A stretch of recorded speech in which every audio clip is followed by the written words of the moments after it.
The Konosioni Society is a group of 13 men and 13 women from the senior class who are selected each year to maintain Colgate's traditions and to continue to practice service and achieve academic excellence, platforms on which they were chosen. The Society calls attention to those individuals who are considered ideal students and embody the spirit of Colgate. In 1934, the Konosioni Society was born when the two presidents of existing senior honorary societies, Skull and Scroll of 1908 and Gorgon's Head of 1913, threw their honorary hats onto a large bonfire, signifying the union of the two organizations and the supremacy of the Konosioni. Howard D. Williams, in his History of Colgate, teaches us that this occurred during a time at Colgate known as the Cutton period, named for President George Barton Cutton. Cutton's inaugural address was known as the Reconstruction of Democracy, which carried the notions that the intellectual elite were the possessors of power and that college was meant to prepare students for their futures. Cutton reevaluated the curriculum and instruction techniques to guarantee that Colgate offered the foremost form of education. He also called attention to the importance of moral training, complementing their academic achievement to inspire ideas of service for society. This was the time when the Colgate Plan went into practice, which was the conscious shift to focus more on academic excellence and less on things like football games. Schools across the country recognized the Colgate Plan as a radical experiment in higher education. The plan saw media attention, conferences were held for Colgate administration to come to speak about the changes, faculty from other schools visited the campus to study it, and soon colleges nationwide adopted aspects of the Colgate Plan.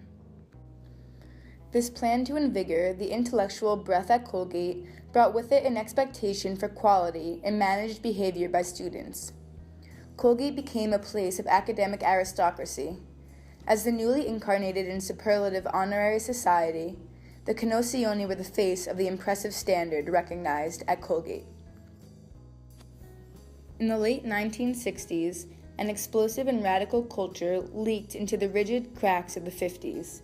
Conformity was attacked, women were liberated, war was not accepted, and government actions were questioned.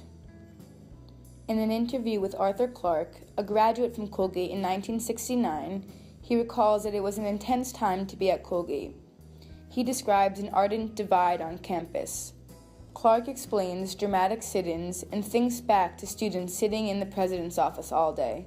The institution did not like that. He remembered among peers it was the idea that they set the tone for the Columbia University sit-ins of 1968. At the end of his Colgate career, Arthur Clarke was inducted into the Konosioni Society. When asked on what side of the divide the Konosioni stood, Clarke reveals that Konosioni supported neither side, taking no political stance. So, do you know if the Konosioni Society consciously made any changes to its purpose or its identity during the 60s or the 70s when all of these changes were sort of taking place? No, I don't remember any changes. In 1973, David Machonsky, a Colgate alum, illustrates a desired identity of the Konosioni in a letter to then president of the society, Howard Liebman.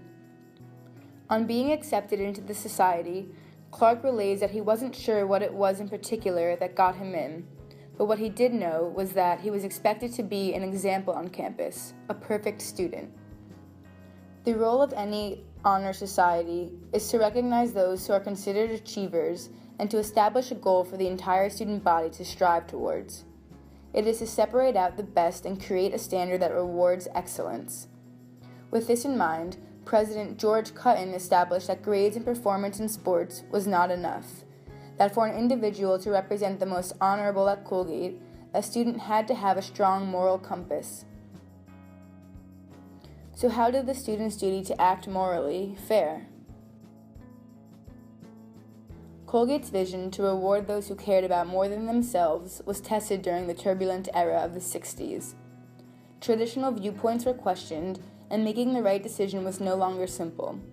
The correct worldview was increasingly complicated. Was it honorable to rebel against elected officials? The Konosioni Society in the 60s decided on diplomacy, to not take a stand but allow all viewpoints to be aired. Perhaps with this historical insight we possess today, we can criticize their silence. Or perhaps we can argue that they were being intellectual by seeing both sides of the issue.